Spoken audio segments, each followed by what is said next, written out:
Wednesday Night Rugby on Off the Ball. With Vodafone, main sponsor of the Irish rugby team. We all belong to the team of us. Now then, happy to say on Wednesday Night Rugby this evening, Fiona Hayes, Grand Slam winner, is with us. Good evening. Good evening, Joe. You asked me back after my prediction was correct last week with the Irish win, I'd say, was it? Oh, did you predict an Irish win? There's a change. Chris Jones, Five Lag with us as well. Hey, Chris, how you doing? Hey, how's it going, guys? Good to be here. Very well. In fairness, Fiona, it was a good prediction, and I suspect you were pretty happy with what you saw from Ireland at the weekend.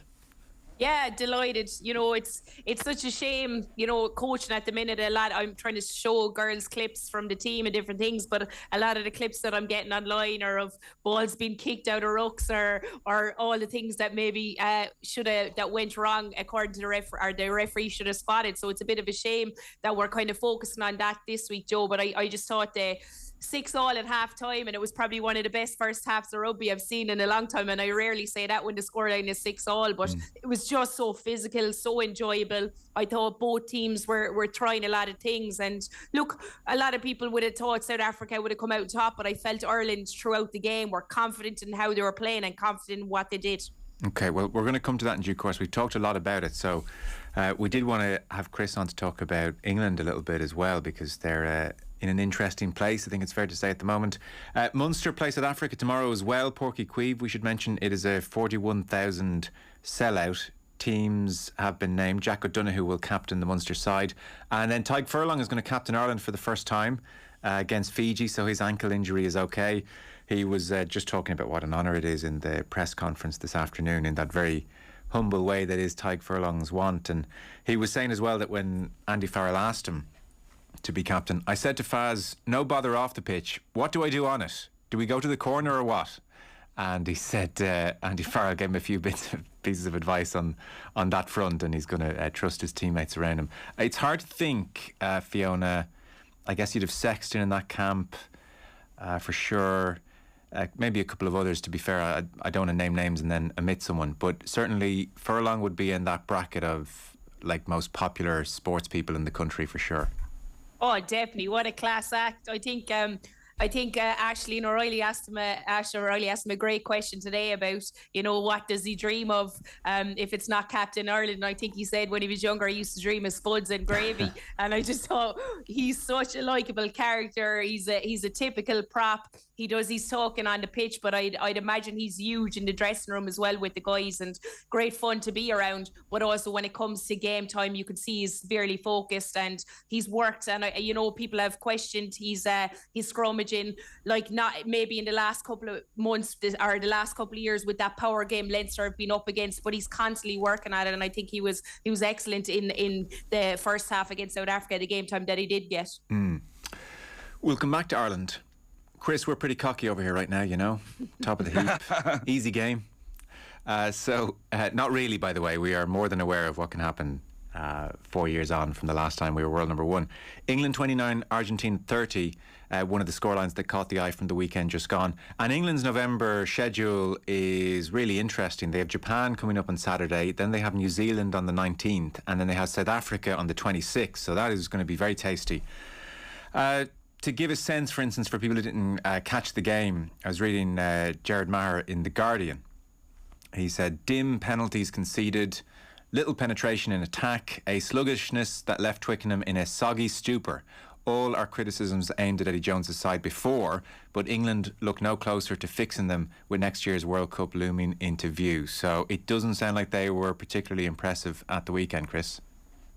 No, they weren't, and I think there's a real sense of frustration around the England rugby fans at the moment.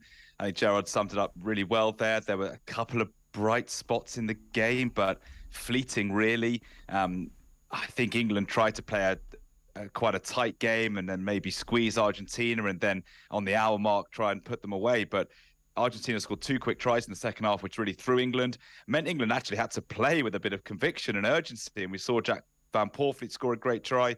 We saw them play a little bit more when they were 24-16 down, but then, as mentioned there, dim penalties, a couple of really soft penalties gave Argentina a chance to kick themselves ahead. England actually got to a point ahead, and then weren't able to capitalize, and Argentina saw the game out really well. And it does pile the pressure on England because, yes, Argentina, we know are a good side, and I appreciate that people in Ireland might go, oh, there's no God-given right for England to beat Argentina. But nonetheless, England were 14-point favourites with the bookies. It is a surprise loss. Japan coming up is now a must-win. And then New Zealand and South Africa, they've really got to win at least one of them to stop it being a very humbling autumn campaign. And all the talk from Eddie Jones is constantly about the World Cup next year. But I think England fans want to see some progress now and stop talking about winning something, which at the moment, England are probably, fifth, sixth best bet to win the World Cup at the moment, and that's not a great place to be. Some of the things Eddie Jones was talking about in the aftermath of this defeat had been mentioned by Eddie Jones before. Like one of his key, you could say reasons or you could say excuses, so I'll leave that up to you, but he talks about, and this is his quote, preparation time has been the big issue. I don't control that, so I don't worry about it. He said, for the World Cup, we'll get more prep time. And he was asked, and is that going to do the trick? He said 100%. We're trying to play a different way, and that takes some learning. And Mara Itoje similarly was making the point, we have 11 clubs now. Everyone has a different playing style. And I suppose they're arguing as well, Chris, the issue there is exacerbated by the absence of a bulk supplier that, you know, England had a distinctly Saracens hue for quite some time. Ireland have Leinster, France have Toulouse, England, all these different clubs, all these players coming together. They need more of a lead in time. And trust me, everybody, when we get that lead in time, we're going to blow your socks off at the World Cup. Yeah, I think it's a little bit concerning to hear the England players now have that in their heads, going, oh, it's tough for us to be cohesive. How can we be cohesive with all these different clubs? I mean, Argentina play all around the world. I mean, they talking about preparation time. I think a lot of the Argentinian Premiership-based players were playing for their clubs last weekend. England were tucked away in Jersey. They didn't do a huge amount of training in Jersey, a lot of team building. That's their prerogative. They chose to go out in the sea and do these activities instead of hammering drills on the training park. Eddie Jones gets more access to his England players than any other England coach has had before him. Of course, he's not got the luxury of that Leinster cohesion. It's a different model. He knew that when he took the job.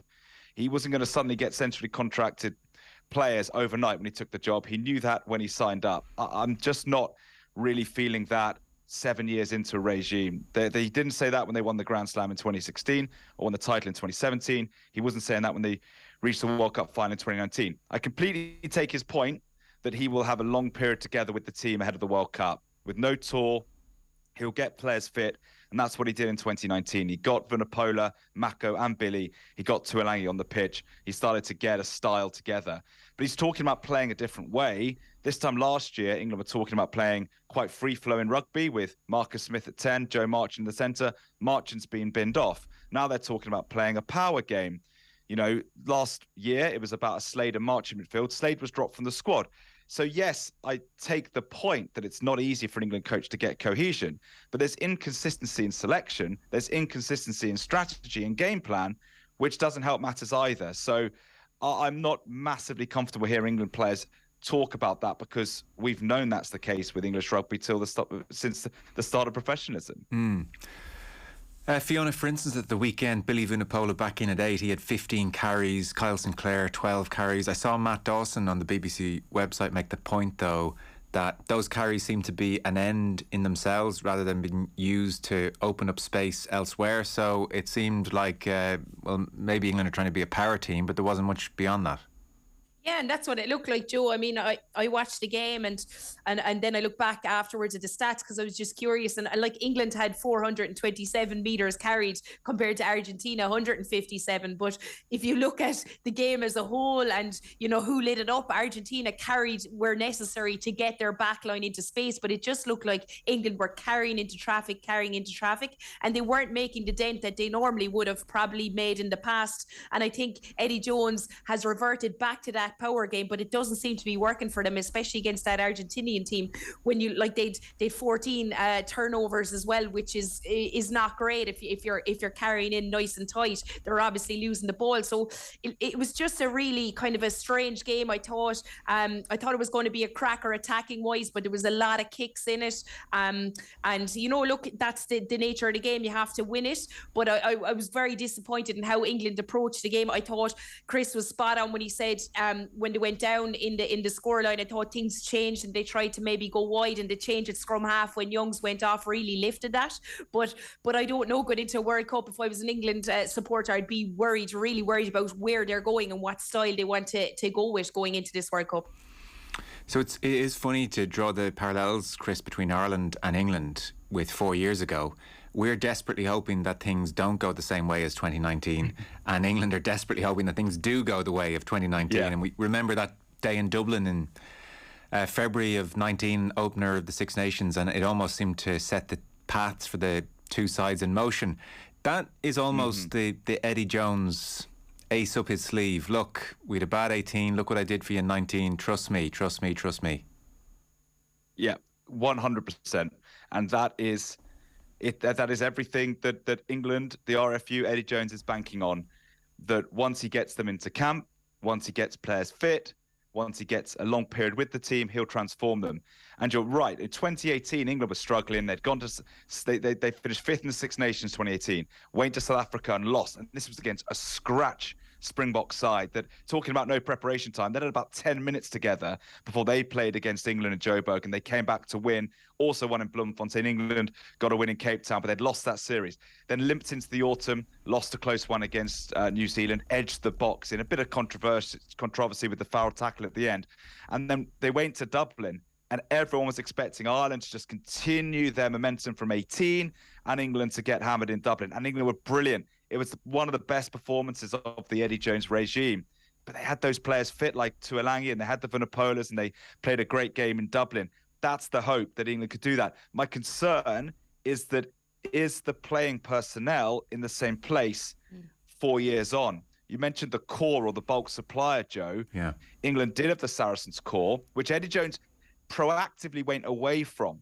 In about a year ago, he proactively dropped Jamie George, dropped Mako, dropped Billy, dropped Elliot Daly. They've all come back now apart from Daly. But some of those guys are 4 years on. Does that make them 4 years better, 4 years more experienced? Maybe.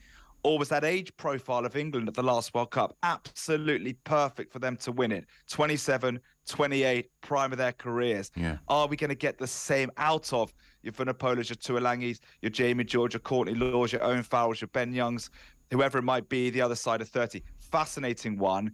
And at the moment, England fans are on that kind of leap of faith, wing and a prayer.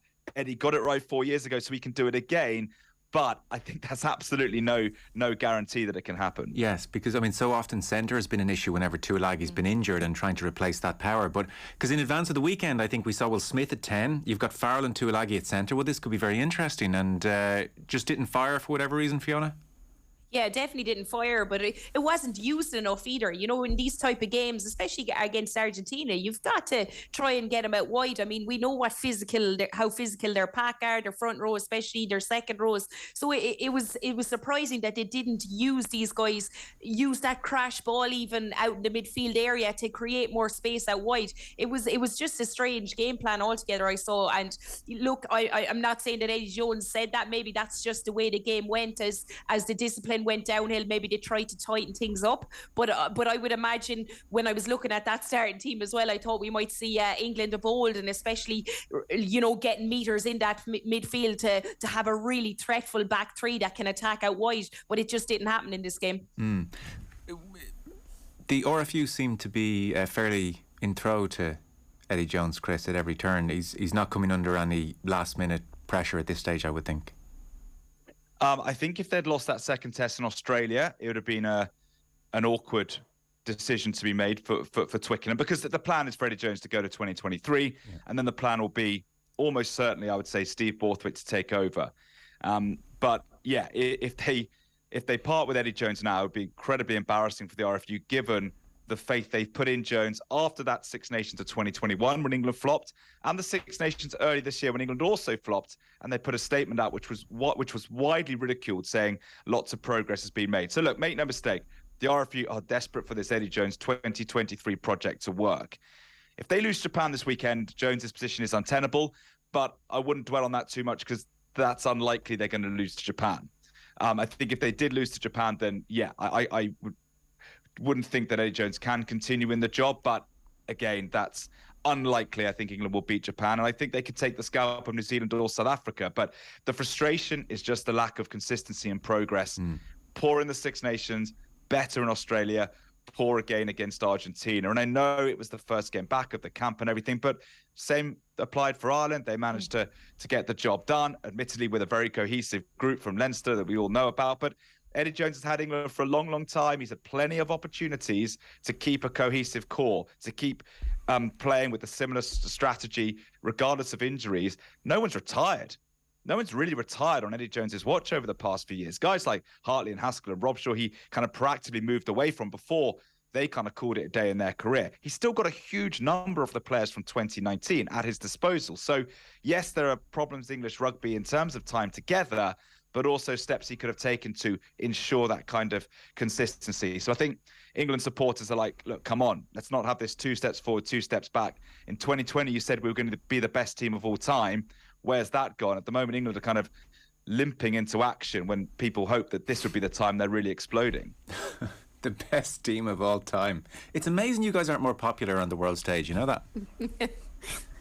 This was Eddie Jones saying it, and and I don't speak on behalf of English people, and as a Welshman, I definitely don't. But this was an Eddie Jones, and look, I kind of knew where he was getting at because he was conscious of that dip after the high of a World Cup final. So he tried to kind of like, right, this is what we're going to do. We're going to go again with this high, lofty aspiration. But it now just looks daft because I think England were at 65% win record at best in that period.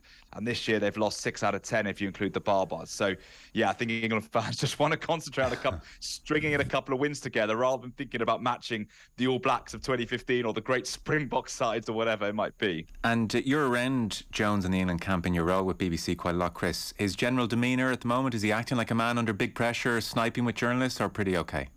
No, not really. He was in pretty good form the other day, considering the defeat. What was telling was how he said that the focus had been too much on the future and not enough on Argentina. And I'm afraid that's you admire the honesty, but that is red rag to a bull to everyone who worries that England are way too fixated on this Rugby World Cup, way too fixated on a tournament that 5 or 6 teams can win, a tournament that requires a huge amount of luck to win, a tournament that is ridden with variables, injuries, refereeing, weather, red cards. So that him admitting that, I think, made everyone go, look, we knew that was the case, but to actually say it out loud, wow. So I then asked him when he said that, are you then reappraising? Are you going to focus more on the here and now? He said, no, we're still trying to, focus and peak in 2023. So he's not budging from his mission. And it is a mission. It's not a plan or a goal. It's an absolute mission/obsession. And he's absolutely determined to get there. It just seems a very dangerous ploy to almost say, look, we're going to drop matches. Not that they're obviously not trying to lose, but they're not, trying to peak every single game. They're trying to peak sometime in the future. And it's a dangerous game. And England fans will desperately hope that he can manage it. It is so interesting, Fiona, as we kind of segue into Ireland, South Africa, that you get the impression, of course, Andy Farrell and the management team are very aware of the World Cup, but there's such a focus on the here and now.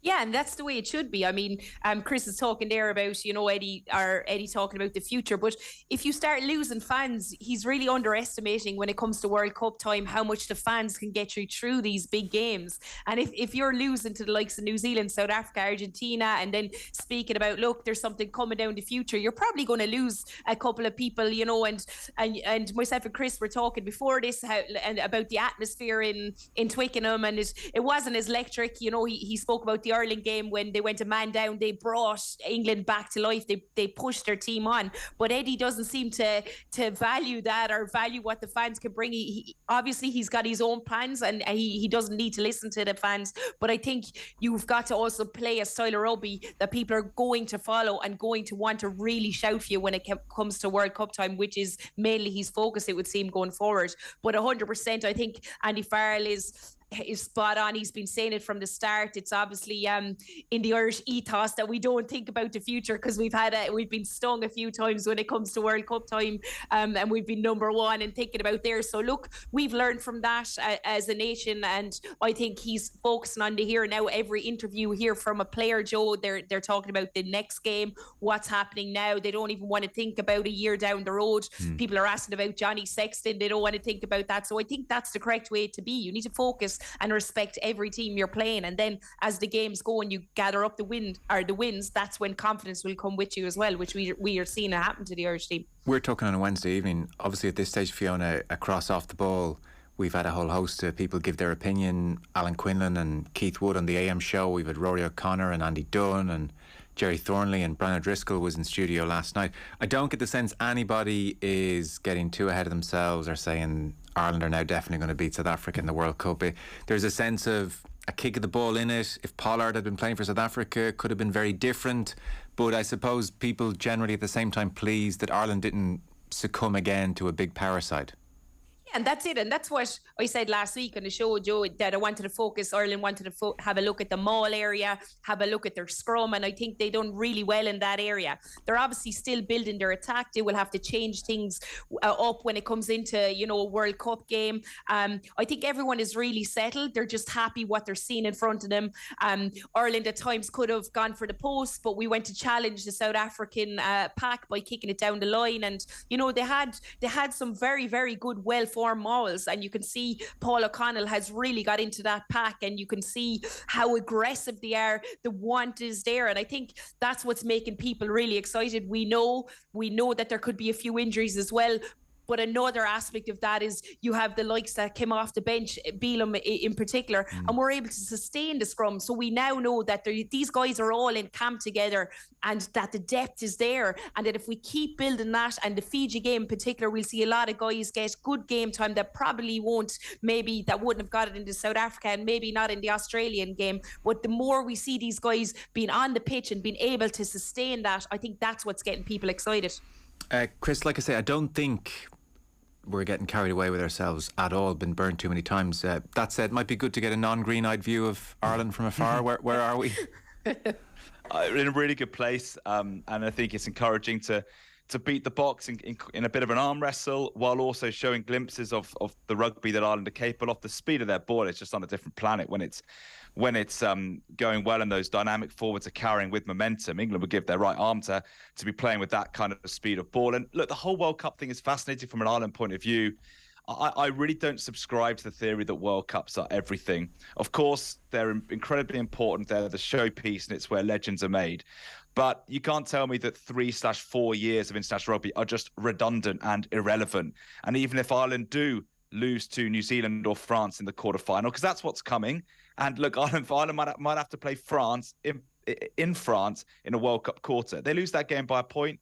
Has it been a disastrous 4 years? No, of course it hasn't. They've won Triple Crowns, and they've won Six Nations titles, and they've won in New Zealand in a Test series. So, you know, I just hope that Ireland fans can enjoy what's happening now and not kind of view it all through the prism of, oh, it's all going to go wrong next year. I do definitely sense that as a nation, there's less of a kind of triumphalism than there was this time in 2018, when there really was a lot of people praising Ireland. Johnny Sexton was World Player of the Year. Ireland were the team of the year. It's likely that they won't win team of the year this year at the World Rugby Awards. That could be the Red Roses or the Black Ferns or the French men's national side. So maybe that will help keep expectations in check. But no, I think Ireland should still be very proud of the rugby they're playing and the consistency they've strung together. Even if it doesn't lead to a World Cup victory next year, you've got to say that the last few years have still been great from an Irish rugby point of view. I'm so glad you made that point. I totally agree with you. Like, obviously, in this chair and this job, invariably we analyse games and we talk about the World Cup, but the notion that we just ignore, increasingly it seems to be the case in rugby, the 4 years in between each World Cup. But how can the sport survive, Joe? It's crazy. How can in an era like we're in, and with the financial crisis, how can a sport, and we hear head coaches talk about 2023 incessantly, which could be a way of them just protecting their future. I heard an international coach, they talk about 2027. When does it stop? 2031, 2035? We've got a crop that can win in 2043. You know, I don't understand how a sport can actively try and downplay big week-to-week test matches, downplay the impact of a Grand Slam, downplay the impact of winning overseas in the Southern Hemisphere, downplay stringing together an unbeaten autumn. The sport can't survive if 4 years become irrelevant because of one knockout tournament. And it's funny, I think it was in the Six Nations just gone, Eddie Jones he'd either named a weakened team or he had made a lot of changes, and he was really talking down a Six Nations game. And I thought, if we're casting aside Six Nations games here, then we're just stamping all over the sport. That is dangerous territory. Well, what he did once, Joe. I think this was Six Nations, either Six Nations just gone or maybe the one before. When he named his squad, his opening address, he said, "This is our 6th last camp until the World Cup," and I was like. Yeah. No. This is the Six Nations, and I get it. I get it. It's Eddie Jones's remit, and the RFU, for right or wrong, have a business model that is win the World Cup, and that will invigorate the grassroots, and everything will come from that. I think it's an incredibly risky strategy. I'd rather look at day to day, trying to invigorate the game, and then what will be at the World Cup. By the by, that's the RFU's plan. That's Eddie Jones's plan. But to say this Six Nations is the 5th last or whatever camp before a World Cup. That blew my mind. I think it blew the mind of a lot of people in that room, because surely the Six Nations are Six Nations, and winning that is massive. And that applies, Fiona, to beating the world champions in Dublin. Enjoy it for what it is. Yeah, exactly. And, well, Joe, I was over New Zealand and I enjoyed that over there as well for the 3 games. I think you have to live in the moment. I think we love rugby over here. Rugby supporters, this country absolutely adore the national teams. We'll all argue over our provinces, but when it comes to Ireland, the tickets sell out fast. People get up to the Viva, they get to these games and they want to watch it. So, look, we have to enjoy it. And when there's Grand Slams and Triple Crown won, we all celebrate it here. And I think that's the way it should be, because you've got to respect the game that's in front of you. And yes, it'll be massive to win the World Cup, and that is a focus. But you can't. I think Eddie's taking a bit of the pressure off himself when it comes to day-to-day games by looking at that kind of forward picture. I think you've got to live in that moment, play the game, get the fans to enjoy the rugby, and what'll be will be. Well, listen, it's a politician, isn't it? We can't comment on this until the report is due in September 2023. That's kind of kicking to touch, mixing up my metaphors. Chris, I didn't realise you were Welsh. Excuse me, this is sacrilegious. I thought you were English. Half Welsh. Okay. No, so yeah, no. When I'm accused of, when say on my podcast we talk a lot about England, that's when I say I'm Welsh, But my dad's Welsh, and I drove him to Cardiff and back on the weekend, and he was, glum at another rolling the red carpet out for the All Blacks kind of exercise. But yeah, no, okay. The Welsh blood flows through me. Well, can I give you a terribly uninformed view in Wales then, and you can give us a better sense of what's happening? So the region's not in a great place financially and otherwise, and somehow that red shirt, and particularly Gatland, managed to make them more than the sum of their parts, and they worked on the fumes of that and had that Grand Slam out of nowhere. But now some serious problems are coming home to roost. 55 points at home to the All Blacks. Yeah, and I think Di Young, the Cardiff boss, said the other day, when the Wales team starts losing, that's when people might start taking notice. Wales are always going to be competitive because you just need 15 good players on a pitch. You've got an amazing stadium, and you have pride in the badge that not every country has. Maybe, and I'm not saying that people play for a country they don't have pride in their badge, but there's something about the green South African shirt or the New Zealand shirt, the national sports shirt. And I know, the World Cup football's coming up and Wales are in it, and that's also challenging rugby's sort of influence in the country. But yeah, I think there are problems in the Welsh game from top to bottom, and the Welsh Rugby Union for ages have gone with a top-down approach, sell out Principality Stadium, win games, win Six Nations titles, and everything else will look after itself. But if that doesn't come, then the cracks are going to be open all over the game in Wales, whether it's grassroots or the pro teams. And to say that Gatland made it a 5th region, didn't he, the Welsh team? What was happening at regional level or pro club level didn't matter. He got people into camp and he got all of the sort of bad habits out of them. That's how he kind of appeared to operate. But you can't tell me that players losing week in, week out, not knowing how to win away from home, not competing for titles week to week, is that conducive to a successful national side? Not at all. And I spoke to Dan Bigger the other day, who was leaving Northampton. He was talking about Toulon. He had a look at Japan. And the fact that he wasn't even tempted to go home, or there wasn't an offer to bring him home, and the thought of going and playing in a Welsh region just wasn't enticing at all. And I don't blame Dan Bigger for it. That should send big alarm bells around the WRU as well. Okay, and just outclassed by New Zealand? Yeah, first and last way. Clinical, Joe. The difference between decision-making in the 22, finishing opportunities. There wasn't much in the game in the middle 220s especially, but for it to be 8 tries to 2 just tells its story. Every time Wales did score, they gave penalties away right from the kickoff, dropped the ball, let the All Blacks in, and they would come away from the All Blacks territory with nothing, and the All Blacks would come away with 7 every single time they entered.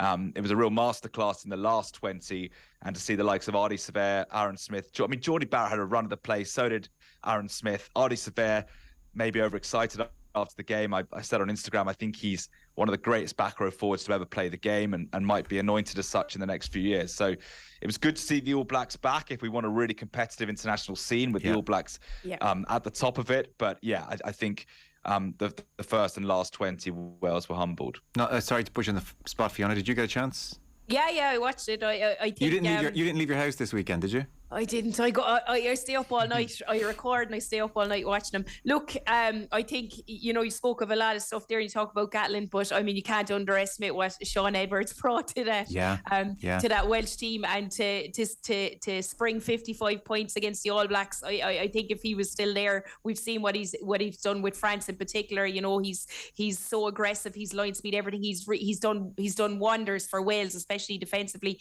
and he was a huge loss to them. I thought the All Blacks were not a totally different team to what we saw against Ireland, but I thought they were far more clinical. I thought their skill set, their offloads were coming off for them. Whether that has got to do with how Wales defended them or the pressure they weren't put under, that's another question. But they just looked much better. They looked far more cohesive. And I talked about their discipline as well with those Irish tests. They seemed to pick up on the referee and really work him during the game as well. I just thought they are definitely back on the scene. And I think the England game will definitely, we'll see exactly where they are, going forward. Yeah. Big game, yeah. Very interesting. And then France-Australia, amazing tries in this game, Fiona. I mean, even glance at the highlights on YouTube if anyone wants, and you'll see some brilliant running rugby. France got the job done. That's not a bad result for Australia. What did you make of these two? Yeah, I thought they were. It was a great game to watch as well. I thought it was exciting rugby. Australia, I actually thought coming into the game might have suffered not a heavy loss. I've watched them in the championship. They've been very hit and miss. You'd see them have an outstanding win against a team, and then the next week they wouldn't perform at all. But I thought they looked far more cohesive. They attacked France well. I thought they had a couple of lucky breaks with the bounce of the ball as well. But they definitely were a team that have improved since they played that championship against New Zealand and Argentina. France, we didn't see them over the summer, so I was curious to see how they are. I still don't think they're playing all their cards. They might have been disappointed with how they defended the game, or definitely at set piece at line out time. I thought that maybe they weren't quite up to their best there, but definitely they're building, and they scored some fantastic tries as well. I mean, their back three are absolutely electric to watch. Yeah. It was funny even on the TV with Andrew Trimble, Matt Williams and Rob Kearney all saying for them France best team in the world. I know me, you and Keith had talked about it, and you went to Ireland and he went for a game today. His life depended on it, South Africa. So he'd be in trouble actually based on our conversation last week. But they all went France in the studio, Fiona. Yeah, look, I mean, they're just going off. You've seen them silently building over the last couple of years. I mean, that Six Nations performance they put in just gone was absolutely outstanding. We didn't see them over the summer, but we've watched the top 14. You can see what they're like in attack. They offer you, like, they've footwork, they've everything. But I think the thing that impressed a lot of people was the French discipline and the French line speed and how they changed that up, because we all know France would travel away from home in the past and would give away stupid penalties, or they might lose interest if they were heavily defeated or down points. So that mindset seems to have changed in this French team, and they are confident. Obviously a home World Cup, so that would have another influence on how they play as well. They are really, really good, and we all know, well, I know playing in France, even if it was a smaller women's crowd, that crowd can be so intimidating, and they have that backing behind them. I think if they can keep Intermac and Dupont obviously injury free, they're the guys pulling the strings for this French team. If they're not involved, I think you're looking at a different French side as well. Okay, Chris, to undercut our conversation about being World Cup obsessed, there's been this sense of destiny about France ever since Galtier came in and just gave these young players their berth, and it's like been a countdown ever since to next year. Yeah, and didn't the French national football team do it ahead of '98? I think as well. They kind of made it a national effort from sort of mid '90s. Right, 3 years time we're going to win in the home stadium, a home World Cup, and it feels as if they've done that. And it was really telling. I was in Oita, I think it was, for the World Cup quarterfinal, France against Wales, and just speaking to some former French players and speaking to French journalists, they were a bit like, look, this World Cup it's a free hit, but we're not going to win it. It's all about 2023, and they've made it an ambition of theirs, a national effort to win that tournament, and they're on the right path. But I think bringing in someone like Edwards, and we speak about the World Cup obsession that some coaches have. We had Edwards on our pod a year or two ago, and he said he just doesn't go for any of that. Right. He says, yeah, maybe plan your training camps, maybe make sure your logistics are right, but he said I don't go for any of that kind of 4-year cycle stuff. Just win what you can in front of you. And any French fan that was in the Stade de France in March, they weren't going, oh, this Grand Slam's great, but what about the World Cup? They were going, this Grand Slam is great. And the fact they won that England game, when I think they were super nervous for that England game. And I think if they weren't nervous, they could have put England to the sword. I think they could have battered England, but they didn't, because they made mistakes. They dropped balls, and they just were good enough to get through. And I wonder if that shows them, right, we've won a pressure game, we can go and do it again and again and again. They'll lose before the World Cup, or they'll lose at some point. They just got to make sure that when they do, it's not the one that really matters in terms of their home World Cup. But yeah, certainly there is a destiny feel about it. If they can handle the pressure, I don't think there's another team that will beat them in France, in Paris. But that pressure is going to be huge on them. Yeah, God, so interesting. Who do you support when England play Wales?